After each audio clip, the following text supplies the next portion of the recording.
Hi friends, welcome to Relaxed Recipes.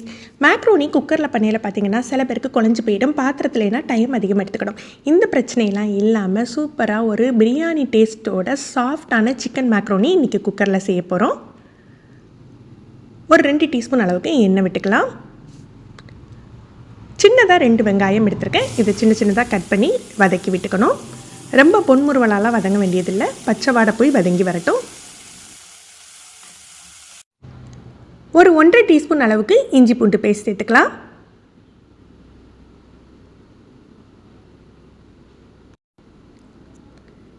இஞ்சி பூண்டு பேஸ்ட்டும் எண்ணெயில் நல்லா வதங்கிடணும்.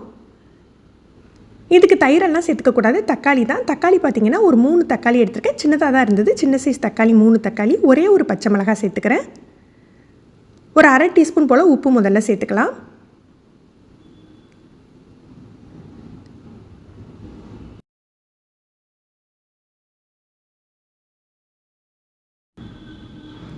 கொஞ்சமாக மல்லி புதினா, இதுக்கு புதினா கட்டாயம் சேர்த்துக்கோங்க, நல்ல ஒரு வாசம் கொடுக்கும். இதெல்லாம் சேர்த்துட்டு தக்காளி மசிஞ்சு வரட்டும், அந்தளவுக்கு வதக்கி விட்டுறணும்.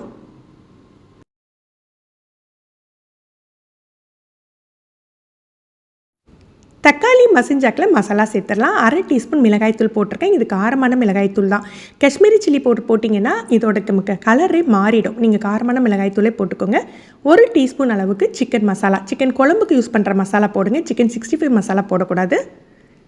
இந்த மசாலா இல்லாட்டி பரவாயில்ல, நீங்கள் 1 டீஸ்பூன் அளவுக்கு நீங்கள் மல்லித்தூளும் கொஞ்சமாக மஞ்சள் பொடியும் சேர்த்துக்கோங்க.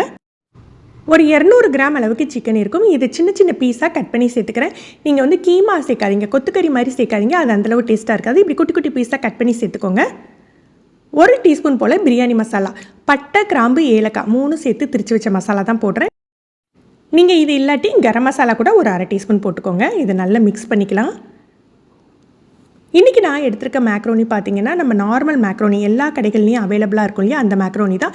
கொஞ்சம் பெருசாக இருக்குது. இதில் 1 கப், நல்ல பெரிய கப்புக்கு 1 கப் சேர்த்துருக்கேன்னா இதை லைட்டாக அந்த மசாலாவோடு சேர்த்து மிக்ஸ் பண்ணிக்கலாம்.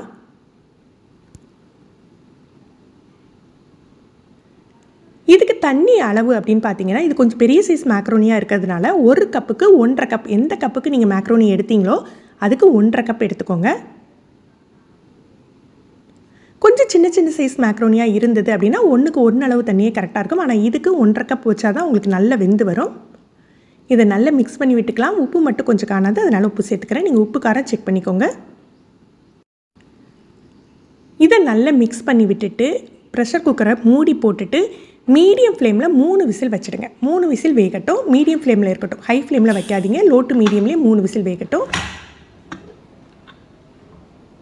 பாருங்கள், சூப்பராக செட் ஆகிருக்கும். நல்ல தளன்னு இருக்கும், உங்களுக்கு ரொம்ப தண்ணியெல்லாம் நிற்காது. இதுதான் கரெக்டான பதம். இந்த பதத்திலே நம்ம அணைச்சி வச்சிடணும். இது நமக்கு சாப்பிடையில ரொம்ப நல்லா இருக்குங்க. நல்ல ஒரு பிரியாணி வாசத்தோடு உங்களுக்கு சூப்பராக இருக்கும்.